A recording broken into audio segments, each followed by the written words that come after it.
As I return home from walking Tika and Pismo, a high-pitched voice yells my name. I turn, and there she is, filled with cheer. Christina skips her way to me and begs to play with the dogs. Her big brown eyes are sadder than my Labrador's. The pups seem to love her, so I cave. Deanna arrives home from work and is disappointed when the dogs aren't there to greet her at the door. It gets worse than she discovers it's because they're playing with Christina on our patio. I try to reason with Deanna. What am I supposed to do? She followed us home on the dog walk again. Well, how would you like it if some challenged guy followed me home? Does he have like super strength or something? I get side-eyed at this and go on to explain. I don't want to be mean because she's special. She's also very pretty.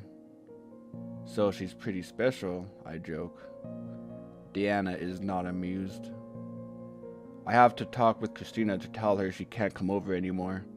I tell her no more dog walks. Why? She pleads. I explain that she doesn't have a dog, so it's like she is just walking with me. She seems to understand. She even mutters the words, I crossed a line. Back in the house, I find Deanna in her office. She tells me she wants to get a gun. I'm like, what? First religion, now guns? She really has swung right. I'm not anti-gun, we've just never felt a need to own one. I have an alarm on the house, a nice fence, 2 barking dogs, and 16 security cameras. That should scare any intruder away. If someone gets past that and I need to pull a gun, then the intruder is probably intent on killing me and has already formulated a plan that they will most likely succeed with.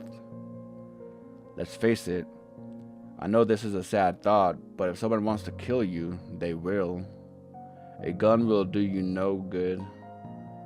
I'm not afraid of guns. We've fired guns before, but I always felt that if I don't buy one, then that's one less gun in the world. But now Deanna is talking all kinds of crazy. I veer the subject away from guns and try to convince her to sleep in our bedroom tonight. The last 4 nights she slept on the couch in her office. Instead, she convinces me to sleep on the pull-out couch in here with her. I agree, figuring this will blow over in a day or two. That night, I get into bed and Deanna reads a Bible verse. I kid you not, she has a Bible in hand and reads, "Keep this book of the law always on your lips. Meditate on it day and night, so that you may be careful to do everything written in it. Then you will be prosperous and successful." Joshua 1:08. I'm like, where did you get a Bible? She says she found the book out back and thinks it's Christina's. I don't really want to have the Christina conversation, nor do I want to have a biblical conversation. So I just let it pass. We exchange goodnight kisses and go to sleep.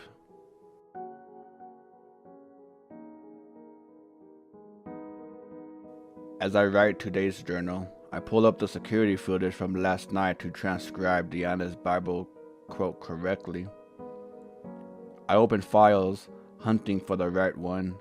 I notice the door is closed in some videos and open in others. I narrow it down to the last clip with an open door. As the clip plays, the door slowly closes for no apparent reason. Next, to my horror, the sheets around Deanna's feet flutter, then with a quick whoosh, they blow off of her.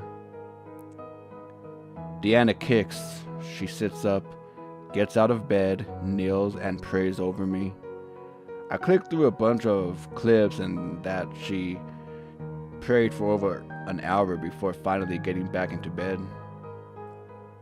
When Deanna gets home from work, I show her the clip of her praying. She's frightened by it and starts to sob. She begs to know if she's ever done that before. I tell her I don't know and that there's a ton of footage to sit through. I decide, maybe mistakenly, to not show her the door close and the sheet flutter.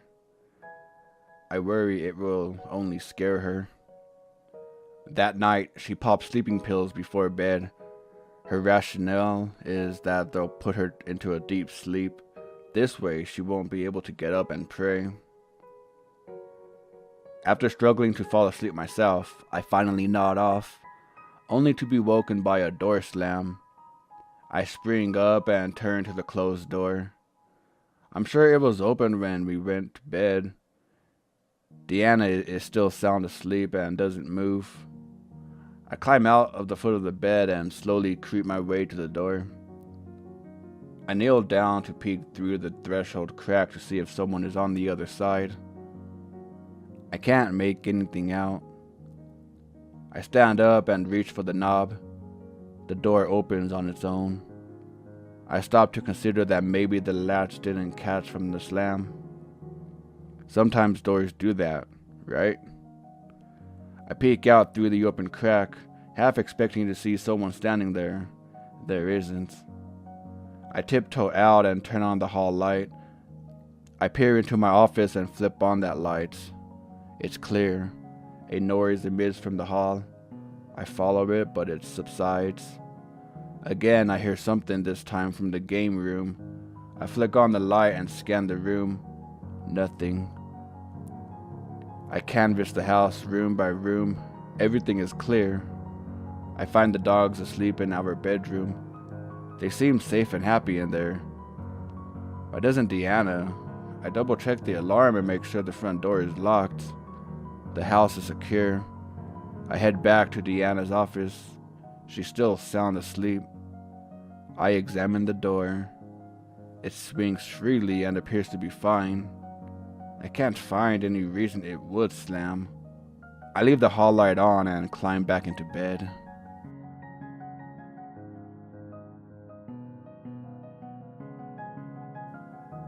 I pull up the security footage from last night and see the sheets flutter again. This time, Deanna's body sorta jolts like she got an electrical zap. A moment later, she is pulled into bed or possibly pushed. I notice something in the hall. There seems to be a figure moving on the far wall, but I can't focus on it. When I play the footage back slowly, I don't see anything, but at a regular speed, something is there. I let the video play and suddenly a shadow sweeps across the door.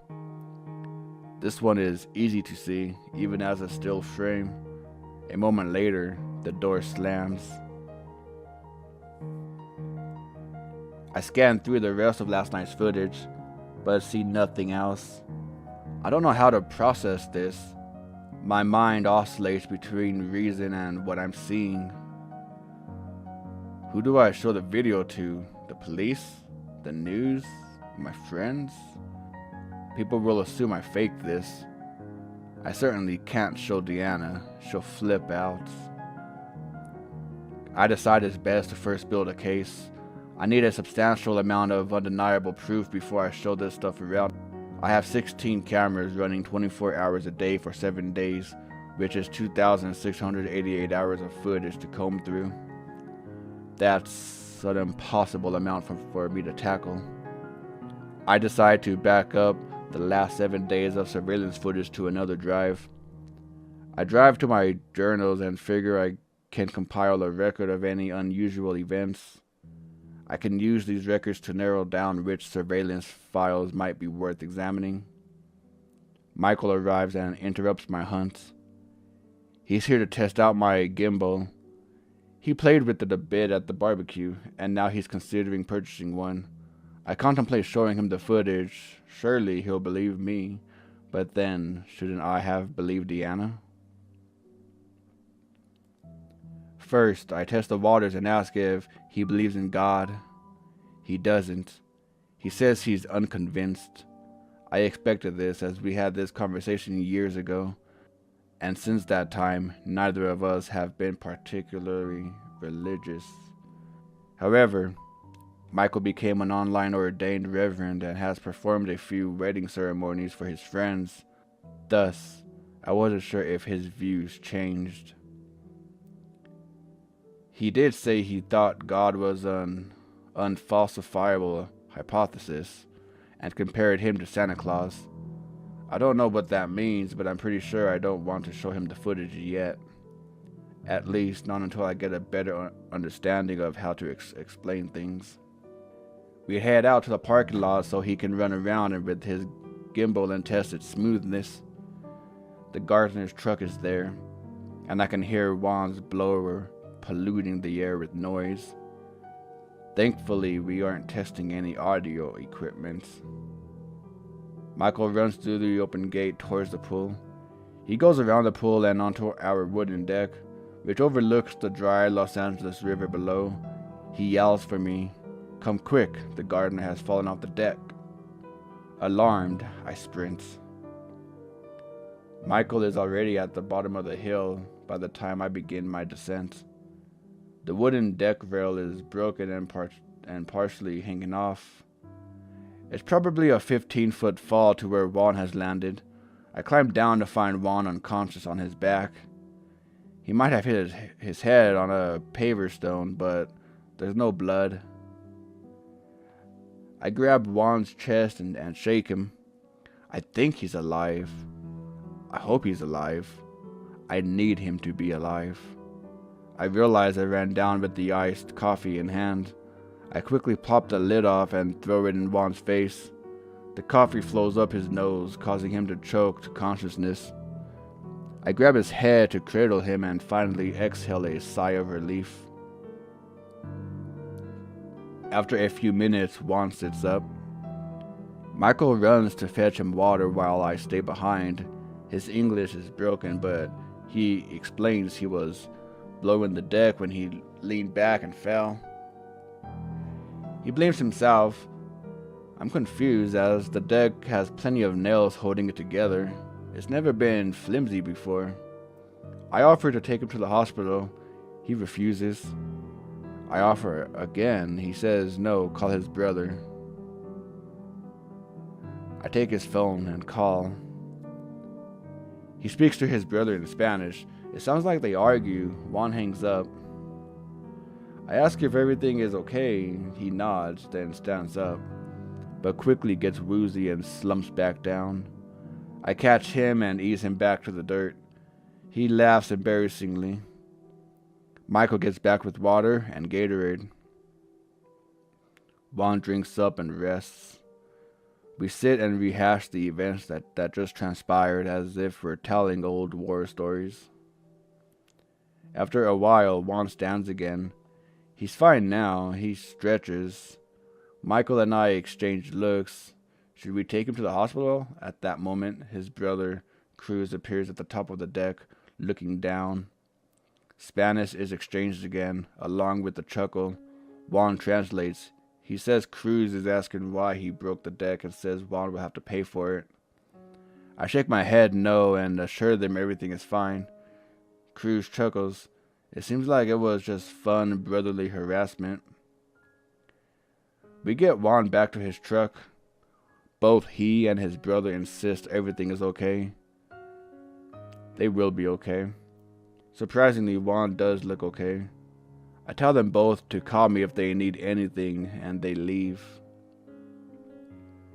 Michael and I go back to the deck to marvel at how Juan could take a fall like that and live. We also ponder how big a lawsuit this could be if he died. Later, I recount the events for Deanna. She's blown away.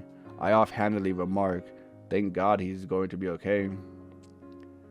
Surprisingly, Deanna retorts, "Wouldn't God have saved him?" I'm confused. I thought she was all God power, but tonight she goes on to claim that she never really believed there was a God. I decide it's best not to indulge this conversation now. Deanna is on edge all night. I put on Friends.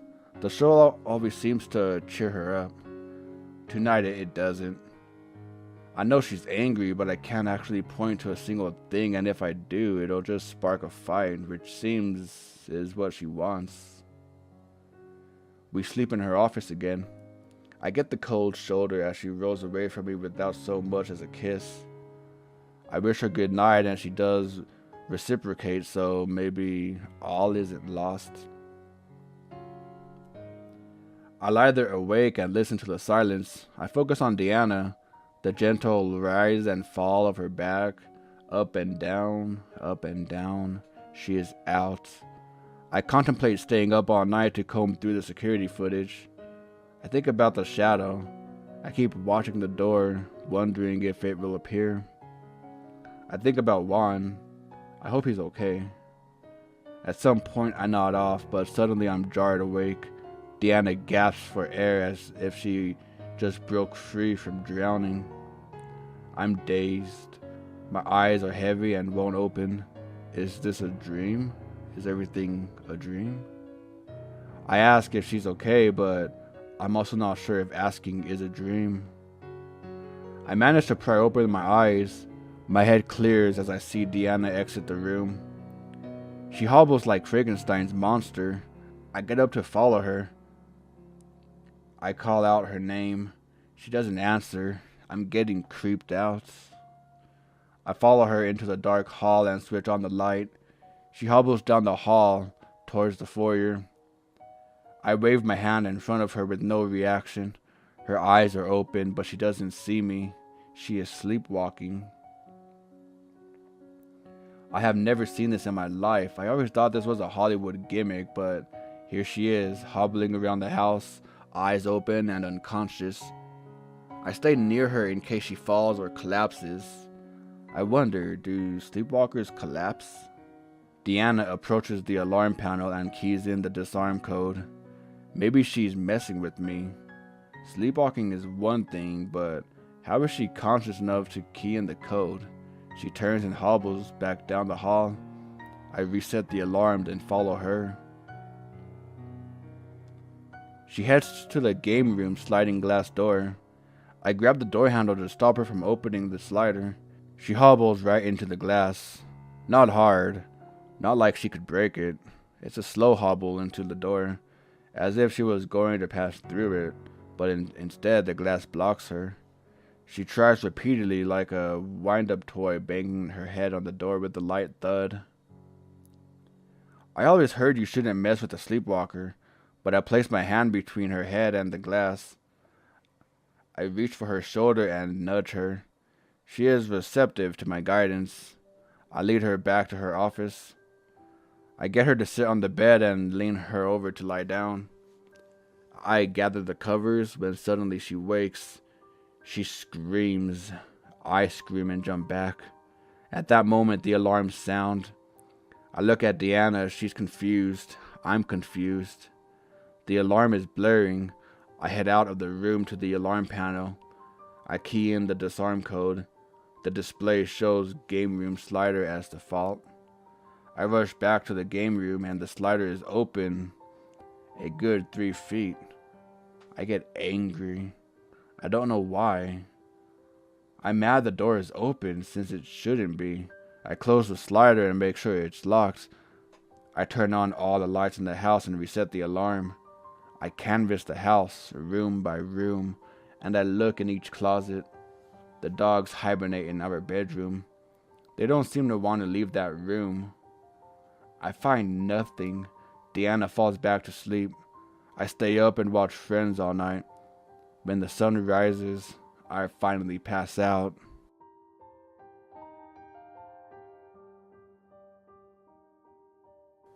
I wake up around noon. Deanna is home. I guess she skipped work. I head into my office to watch last night's footage. I sleep past Deanna sleepwalking and go to the game room slider. I'm aghast. The door just floats open on its own. I can't explain it. Deanna watches over my shoulder. She's still angry, I think. She seems stiff, almost robotic. She's more concerned with her sleepwalking than the slider and wants me to go back to that footage. I continue to examine the slider though. I just can't figure this out. I hear a noise coming from the game room. Deanna hears it too. We proceed to investigate. I peer into the game room. The noise comes from outside the slider. It's Christina playing with the dogs on the patio. Now, Deanna is definitely pissed. Suddenly, I'm pissed too. Deanna storms out onto the patio, grabs up Tika, and leads Pismo into the house. There's a third dog on the patio, a little chihuahua that I've never seen before. Groggy, confused, and mad, I yell at Christina. She claims I told her if she got a dog, she could come over, so she got one. I tell her she's trespassing, that we have cameras, that she has to go. She scoops up the little dog and storms off crying. I feel really bad, but what alternative do I have? I go back inside and catch Deanna in her office with the gun. She sees me coming and quickly sits on it in an attempt to conceal the weapon. I go for it and we struggle. She puts up a fight, but I'm determined. I yank the gun out from under her. Where the hell did you get a gun? I demand. I bought it. You brought a gun into our house? We need protection from crazy fans and doors opening up in the middle of the night. I don't know, maybe it was her. Maybe she opened the door. I release the clip. The gun is loaded. She quips. The safety is on. I explain if she wants to have a gun, then we need to learn how to use it properly. I'm not happy about the gun. This is something we should have discussed and decided on together. She could argue that about me and the security cameras. I'm pretty sure they're not the same league, but I feel like it's the least of my problems. The gun is already here. Now I need to mitigate it, and that starts with lessons.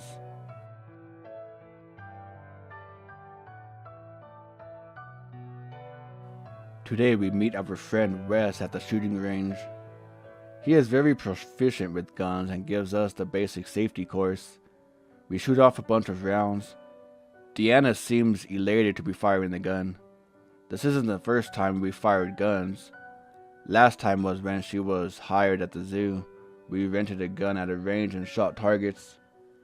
This was to prepare her for the dreadful day of dangerous animal might escape.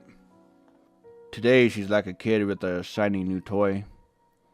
Maybe the last time we shot was under bleaker circumstances, but why would this be a happier one? I don't question her. I'm just happy to see her happy.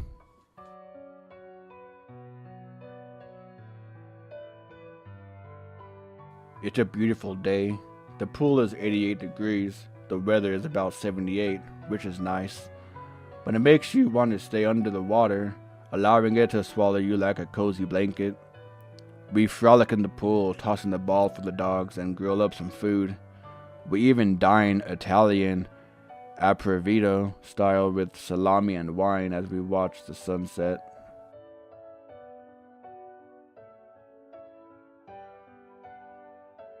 I wake up from my wine coma around 3 a.m. Deanna is not in bed with me. I call out for her, but she doesn't answer. I get up and cautiously make my way through the house. Again, noise emits from the game room. I follow the noise and find the slider open. Coming from outside is what sounds like a chisel hitting a rock. I run back into Deanna's office to grab my phone. I flip on the camera light and follow the chisel sounds. As I approach the pool, I hear the noise coming from the deck. Crap, the deck is still broken. What if Deanna fell off? I rush to the rail. I peer over the broken deck and find Deanna at the bottom of the hill. She has a shovel in her hand and has dug several holes.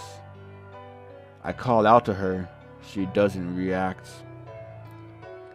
I hurry down the hill and ask her, what is she doing? Gravely, her eyes pierce right through me. She laughs a deep, hushed. I feel my spine collapse. I flip off the camera and gingerly approach her. She appears to be sleepwalking again. I reach for the shovel, and she lets it go without resistance. I set it down and take her by the shoulders and guide her back to bed. She eases in and lies down with no problems. Thankfully, she doesn't wake and scream at me.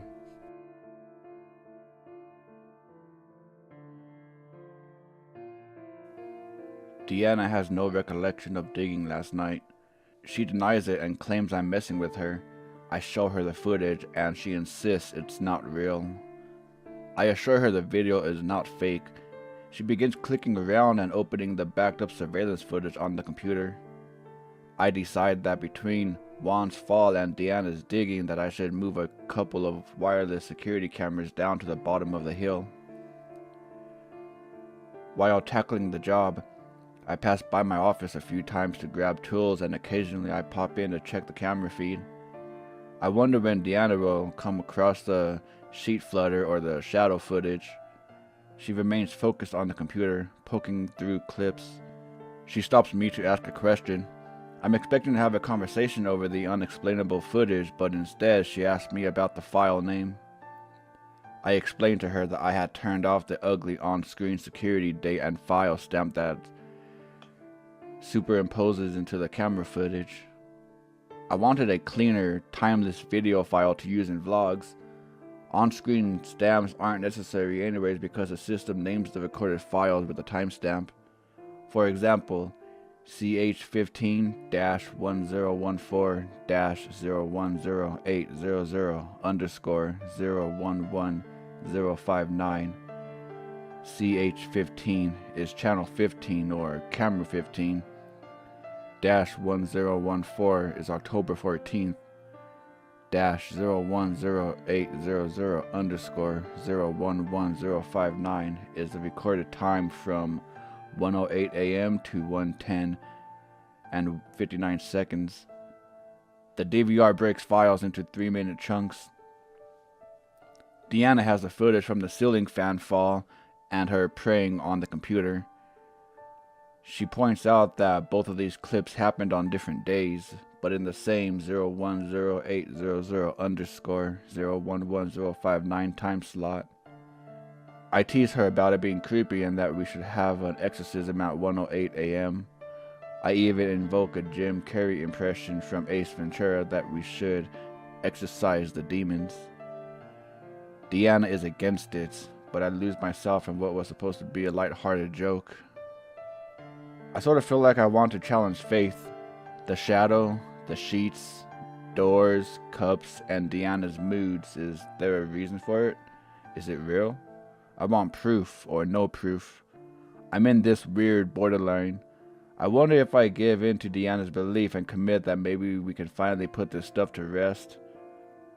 I convince Deanna to stand at the foot of our waterbed at 1:08 a.m. She nervously holds the portate cross charm from around her neck. I grab Christina's Bible and prepare to chant. Deanna begs me not to do this. She suggests we hire a priest. I retort, a virgin. This is not a job for a virgin. Look, I've seen The Exorcist like 100 times. I have a Bible. I totally got this. I call for the ghost to move something, to do something, anything. Nothing happens except Deanna gets woozy. I attribute it to her being dramatic.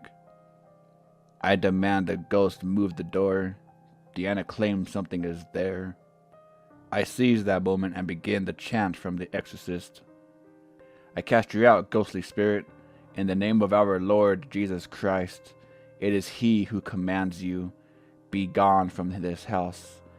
In the name of the Father, in the name of the Son, in the name of the Holy Spirit. It is the power of Christ that compels you. I continue to chant. It is the power of Christ that compels you. Suddenly, Deanna's arm falls to her sides. Her palms open, fingers outstretched. She exhales a loud guttural. Get out of my house. She collapses to the ground. I am stunned. I drop the Bible and rush to her. I'm frantic. She's unresponsive. I shake her, but she doesn't move. I scramble to get my phone from the tripod to call for help. With a sudden loud, prolonged gasp for air, Deanna wakes with a deep inhale. Relieved, I grab for her. Oh God, oh thank God.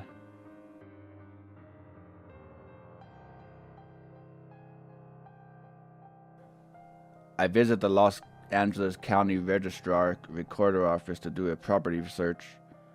I'm able to print out a list of the previous owners of my house. I immediately note on the list that the people who owned my house before me, the ones who were foreclosed on, have the last name Spottiswood. That doesn't sound Mexican at all, but I'm thankful it isn't a generic John Smith. The name is unique enough that I figure I should be able to track them down on the internet. I forced Deanna to sleep on the couch in my office. I want to be able to keep an eye on her while I search online. She doesn't want to sleep on our waterbed, and I don't want to sleep in her office anymore. That leaves my office. The dogs even come in to sleep with us. I thought they preferred the master bedroom because that's where they've always slept, but now I wonder if they were just avoiding Deanna's office. I searched the internet until 2:30 in the morning. The even sound of Deanna's breathing fills the air. I haven't heard any other noises, so I decided it's time to crash. I tuck Deanna in on the couch and toss a pillow on the floor in front of her. This way I can block her if she gets up to dig. About a half an hour later, I wake to the blaring house alarm. Deanna is not on the couch. I call for her and get no answer. The dogs are still with me. I get up and scramble for a camera monopod to defend myself against an intruder. My phone rings. I already know it's going to be the alarm company. I give them the verbal passcode and they tell me the alarm triggered because the wrong disarm code was entered. They're concerned that someone might be in the house. I make my way to the alarm panel and explain that I had changed the disarm code recently and my wife didn't know the new code. I key in the correct code and tell them all is fine and not to send the police. I hang up and go searching for Deanna. Naturally, I check the game room slider first and there she is, standing in front of the closed door. She's sleepwalking again. I guide her back to my office couch.